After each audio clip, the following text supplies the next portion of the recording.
नमस्कार, सत श्री अकाल, आदाब। मेरा नाम मनदीप पुनिया है और आप सुन रहे हैं पंजाबी रेडियो यूएस से। मैं एक बार फिर हाजिर हूं नए बुलेटिन के साथ और शुरुआत करते हैं आज की मुख्य खबरों से। बिहार के पूर्णिया से लोकसभा सांसद पप्पू यादव को लॉरेंस बिश्नोई गैंग ने कथित रूप से जान से मारने की धमकी दी है। पप्पू यादव को मिली धमकी का ऑडियो सोशल मीडिया पर वायरल हो रहा है। इजराइल और फ़लस्तीन के बीच चल रहे संघर्ष के बीच एक खबर आई है कि गजा में एक स्कूल में विस्थापित बेघरों के लिए बनाए गए कैंप पर ताज़ा इजरायली हमले में कई लोगों की मौत हुई है। फ़लस्तीनी समाचार एजेंसी वफा और समाचार एजेंसी रॉयटर के मुताबिक मारे जाने वाले लोगों में 3 पत्रकार भी शामिल हैं। आरएसएस ने राहुल गांधी को लेकर एक चौंकाने वाला बयान दिया है। आरएसएस महासचिव दत्तात्रेय होसबले ने शनिवार को कहा है कि नफरत के बाजार में मोहब्बत की दुकान खोलने का दावा करने के बावजूद राहुल गांधी आरएसएस के नेताओं से नहीं मिलते हैं, यानी कि आरएसएस राहुल गांधी से मिलना चाहता है। पंजाब में धान खरीद को लेकर किसान अभी तक परेशान हैं। धान खरीद में देरी होने के कारण 60 जगह पर किसान आंदोलित हैं। केंद्र और राज्य सरकार के बीच सामंजस्य न होने के कारण किसानों को खामियाजा भुगतना पड़ रहा है। पंजाब में लॉरेंस बिश्नोई के इंटरव्यू को लेकर हाईकोर्ट ने डीजीपी से जवाब तलब किया है। हाईकोर्ट ने हल्फनामा दाखिल करने के लिए भी कहा है और दोबारा से एसआईटी गठित करने के लिए कहा है। इंटरव्यू के मकसद की जांच भी करने को कहा है। पंजाब में चौथी बार एसजीपीसी के प्रधान बने हरजिंदर सिंह धामी। बीबी जागीर कौर को सिर्फ 33 वोटें मिली। अकाली दल में फूट के बावजूद बादल परिवार का दबदबा कायम है। ये थी आज की मुख्य खबरें। अब करते हैं इन खबरों का विश्लेषण और शुरुआत करते हैं पहली खबर से। पहली खबर बिहार के पूर्णिया से लोकसभा सांसद पप्पू यादव के बारे में। पप्पू यादव बिहार के काफ़ी चर्चित सांसद हैं, काफ़ी फेमस माने जाते हैं और अब की बार तो उनको टिकट न मिलने के कारण वो निर्दलीय लड़े और निर्दलीय भी वो लोकसभा में पहुंच गए। उनको लॉरेंस बिश्नोई गैंग की तरफ से कथित रूप से जान से मारने की धमकी मिली है। इससे पहले भी पप्पू यादव को लॉरेंस बिश्नोई गैंग की तरफ से धमकी मिली थी। उसके बाद पप्पू यादव ने कहा था कि वे किसी से डरते नहीं। पप्पू यादव को मिली धमकी का ऑडियो सोशल मीडिया पर तेज़ी से वायरल हो रहा है। आज पूरा दिन यह मुद्दा बना रहा कि बिहार के एक सांसद को लॉरेंस बिश्नोई क्यों मारना चाहता है। पप्पू यादव ने एक न्यूज़ एजेंसी को कहा कि मैंने सामाजिक न्याय की लड़ाई में कई तरह के उतार चढ़ाव देखे हैं। मेरी किसी से जिंदगी में व्यक्तिगत लड़ाई नहीं हुई है। देश के हित में झारखंड महागठबंधन के लिए मैं काम कर रहा हूं। अब मेरी सुरक्षा की जिम्मेदारी सरकार की है, दायित्व सरकार का है। उन्होंने सरकार से Y+ सिक्योरिटी की भी मांग की है। उनका पत्र भी वायरल हो रहा है और इस समय पप्पू यादव झारखंड में जो विधानसभा चुनाव होने जा रहे हैं उसके लिए कांग्रेस की तरफ से काम कर रहे हैं।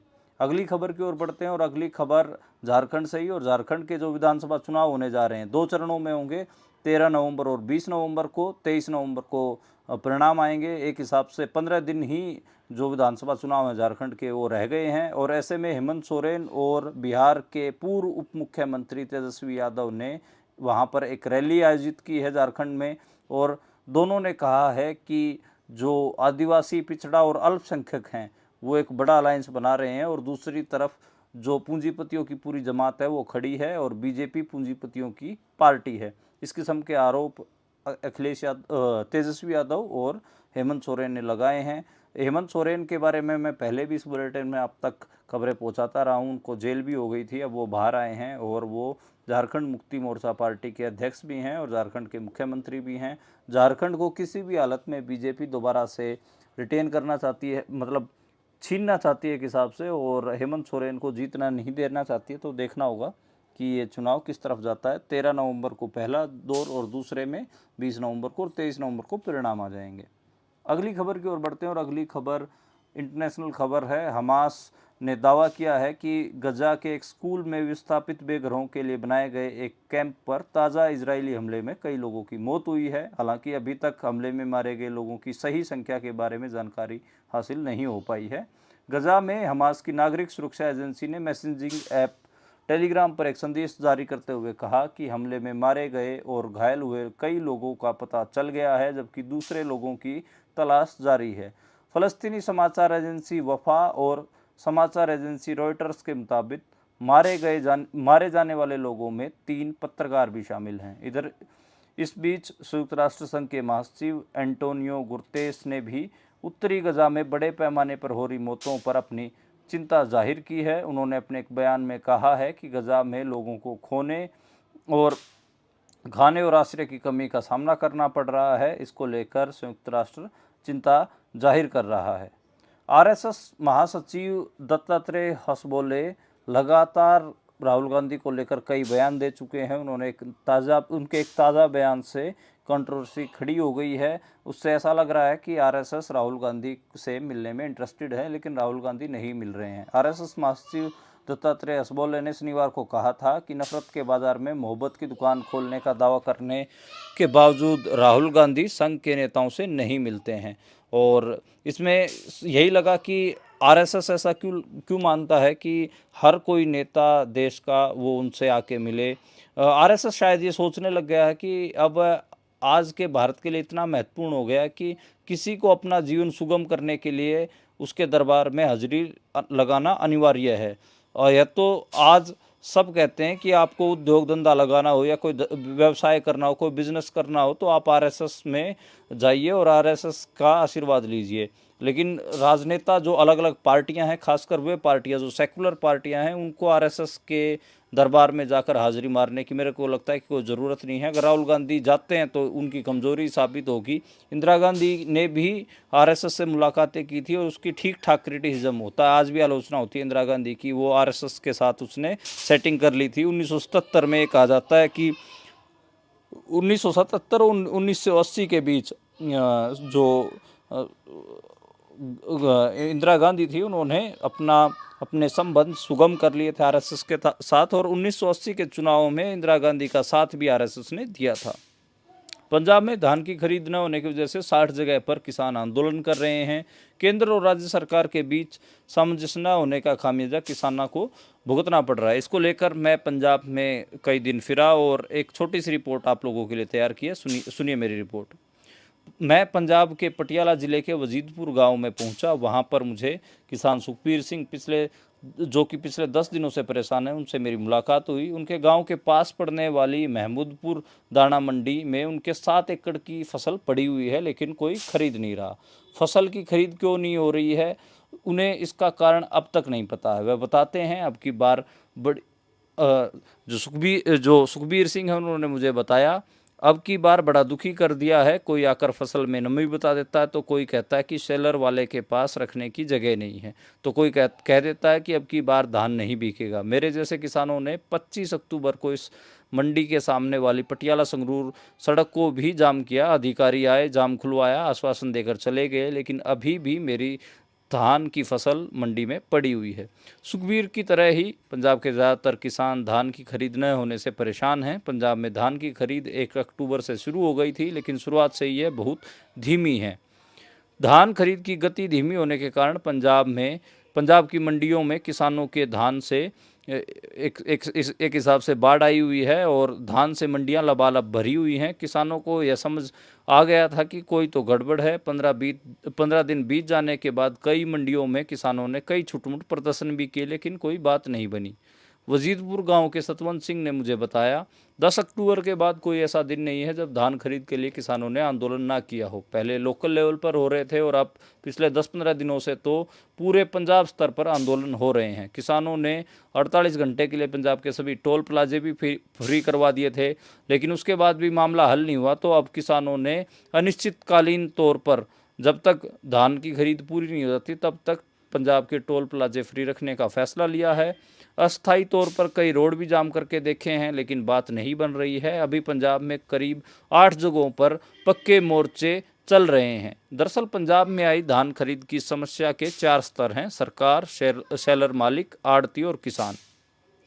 पंजाब की खेतीबाड़ी तंत्र के जानकार रमनप्रीत सिंह ने मुझे बताया कि 12-13 अक्टूबर के बाद से ही पंजाब की मंडियों में पैर रखने तक की जगह नहीं बची है। इसका कारण है कि पिछले साल के चावल का स्टॉक बीते साल का केवल 7 लाख मीट्रिक टन चावल ही पंजाब के गोदामों से केंद्र सरकार ने उठाया है, जबकि 120 लाख मीट्रिक टन चावल अभी भी गोदामों में पड़ा हुआ है। पंजाब सरकार का दावा है कि इस बार 185 लाख मीट्रिक टन धान आएगा। ऐसे में सवाल यह है कि पहले से भरे गोदामों में नया अनाज कहां रखा जाएगा। इसी वजह से किसानों के साथ साथ आढ़तियों और शेलर मालिकों में भी असमंजस की स्थिति चल रही है। संयुक्त किसान मोर्चा के एक प्रेस नोट के मुताबिक पिछले साल का चावल 130 लाख मीट्रिक टन और 50 लाख मीट्रिक टन गेहूं अभी भी पंजाब के गोदामों और शेडों में पड़ा हुआ है। दूसरी ओर बाजार में नई फसलों की आवक शुरू हो गई है। गोदामों से पिछले साल के धान की फसल का उठान 31 मार्च या ज़्यादा से ज़्यादा 31 मई तक हो सकता था, लेकिन अभी तक कुछ नहीं किया गया है। पंजाब में विभिन्न खरीद एजेंसियां धान खरीदती हैं, जिनमें मुख्य रूप से केंद्र सरकार की संस्थाएं, इसके अलावा भारतीय खाद्य निगम, पंजाब सरकार की खरीद एजेंसी पेनग्रेग और मार्कफेड शामिल हैं। किसान फसल को मंडी में लाता है और आड़ती के माध्यम से खरीद एजेंसियां फसल खरीदती हैं। मंडी से फसल सेलरों में जाती है, जहां उसे साफ करके संबंधित खरीद एजेंसी के गोदाम में भेज दिया जाता है।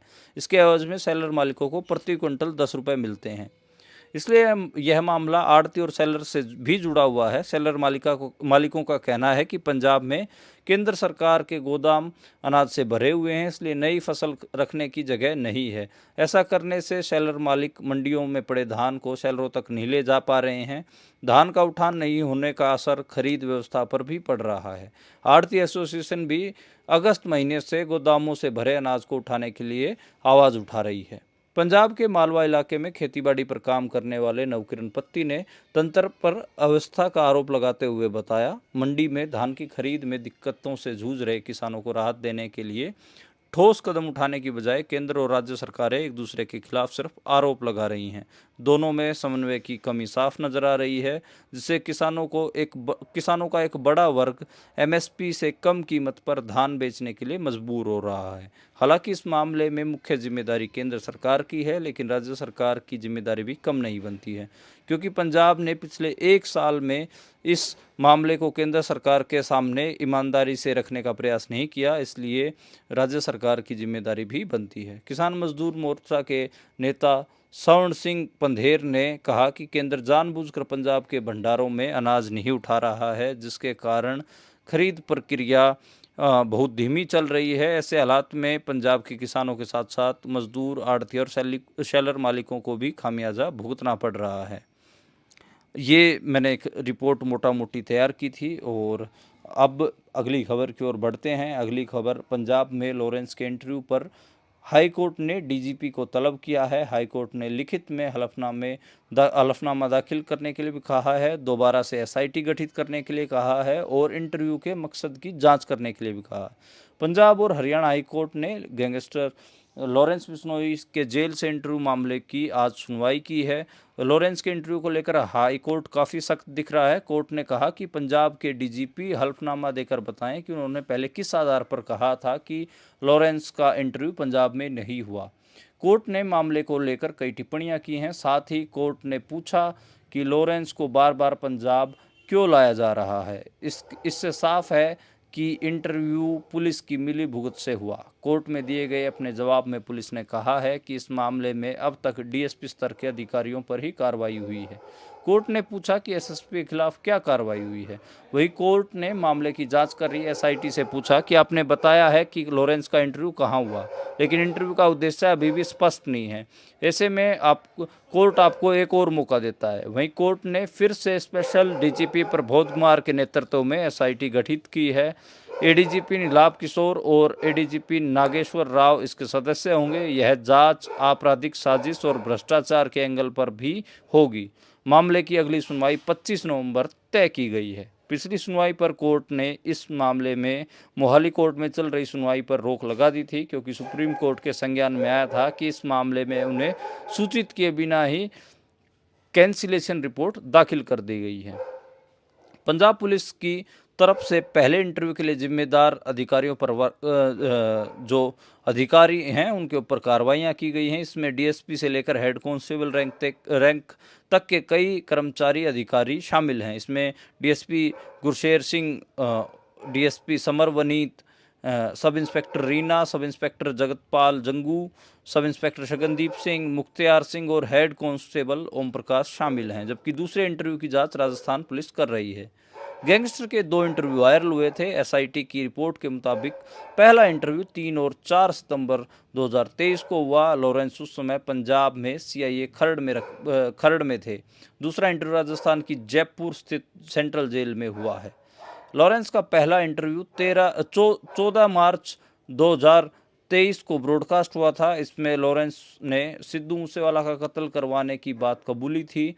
लॉरेंस का कहना था कि मूसेवाला सिंगिंग के बजाय गैंगवार में घुस रहा था। उससे कॉलेज फ्रेंड अकाली दल विक्की मीडू खेड़ा के कत्ल में भी मूसेवाला का हाथ था, इसलिए उसे मरवाया। एसआईटी रिपोर्ट के मुताबिक ये वही इंटरव्यू है जो उसने सीआईए की कस्टडी से किया था। दूसरे इंटरव्यू में बैरक से कॉल करने का सबूत दिया गया है और कहा गया है कि ये जयपुर की सेंट्रल जेल से किया गया है।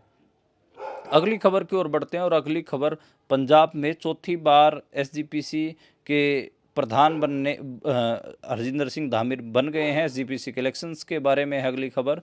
और जागीर कौर को सिर्फ 33 वोट मिले और जो हरजिंदर सिंह धामी हैं उनको जो एसजीपीसी के चुनाव हुए हैं उसमें 107 वोट मिले हैं।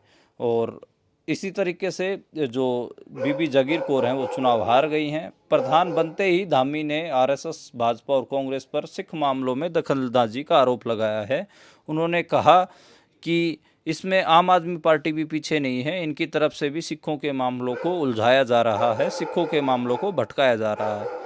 एसजीपीसी के प्रधान पद के लिए चुनाव गोल्डन टेम्पल स्थित तेजा सिंह समुद्री हॉल में वोटिंग हुई। नतीजे सामने आए तो बीबी जागीर कौर के पक्ष में केवल 33 वोटें मिली। बता दें कि बीबी जागीर कौर एसजीपीसी सदस्यों से 5 तख्तों के जत्थेदारों जैसे सिख संस्थानों और नेताओं के स्वतंत्र अधिकारों को बहाल करने और बाहरी राजनीतिक प्रभाव को रोकने के लिए सुधारों का वादा कर रही थी। इसके साथ ही वे एसजीपीसी सदस्यों को श्रद्धालुओं के लिए सुविधाएं बढ़ाने, भूमि रिकॉर्ड को डिजिटल बनाने और धर्म प्रचार लहर जैसी पहल के माध्यम से सिख धार्मिक आउटरीच के लिए नए सिरे से प्रयास करने का वादा भी कर रही थी।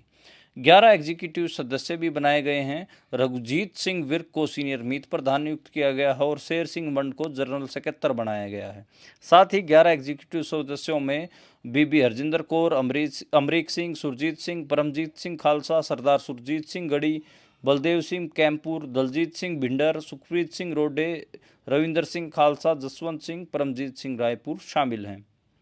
आपको बता दें कि जो वोटें थी एसजीपीसी की पहले 191 थी, अब घटकर 148 हो गई हैं, यानी कि एसजीपीसी के सदस्यों की संख्या 148 हो गई है। एसजीपीसी के सदस्यों की जो गिनती में कमी आई है उसमें एक कारण तो पंजाब, हरियाणा, हिमाचल, चंडीगढ़ समेत अलग अलग ये इलाके थे। इनमें से हरियाणा की अलग से एक कमेटी बन गई है और 15 जो नामित सदस्य हैं वो पूरे मुल्क से आते हैं। 6 सदस्यों में से 7 सदस्य 5 तख्त साहिब के जत्थेदार और सचखंड श्री हरमंदिर साहिब के प्रमुख ग्रंथी भी शामिल हैं। इनमें से 30 सीटें महिलाओं के लिए आरक्षित हैं। इनमें से कई सदस्यों की मृत्यु हो चुकी है और कई पद छोड़ चुके हैं, जिनके बाद अब सदस्यों की संख्या तकरीबन 148 रह गई है। बादल परिवार का एसजीपीसी पर 1990 के दशक से प्रभाव है। पूर्व मुख्यमंत्री प्रकाश सिंह बादल ने 1996 में एसजीपीसी के अध्यक्ष का पद संभाला था। इसके बाद बादल परिवार का एसजीपीसी में प्रभाव बढ़ता चला गया। उनके करीबियों की नियुक्तियां भी हुई हैं। पंजाब में हो रहे उपचुनाव में भले ही श्रोमणी अकाली दल ने दूरी बना ली, लेकिन पार्टी के 4 पूर्व नेता और एक बागी नेता इस चुनाव मैदान में उतरे हुए हैं। 4 नेताओं ने अलग अलग पार्टियों से नामांकन भरा है, जबकि एक नेता निर्दलीय तौर पर चुनाव लड़ रहा है। श्रोमणी अकाली दल से निकाले गए नेताओं में भाजपा की 4 सीटों में से 3 सीटों पर श्रोमणी अकाली दल के नेता चुनाव लड़ रहे हैं, जो कभी अकाली दल का हिस्सा रहे हैं, जिसमें चब्बेवाल की सीट से भाजपा ने सोहन सिंह डंठल को उम्मीदवार बनाया है। सोहन सिंह डंठल पहले अकाली दल में ही होते थे। गिदड़बाह से मनप्रीत सिंह बादल को उम्मीदवार बनाया है बीजेपी ने, वो भी अकाली दल में होते थे। डेरा बाबा नानक से रविकर्ण सिंह कालों को बनाया है, वो भी अकाली दल में होते थे।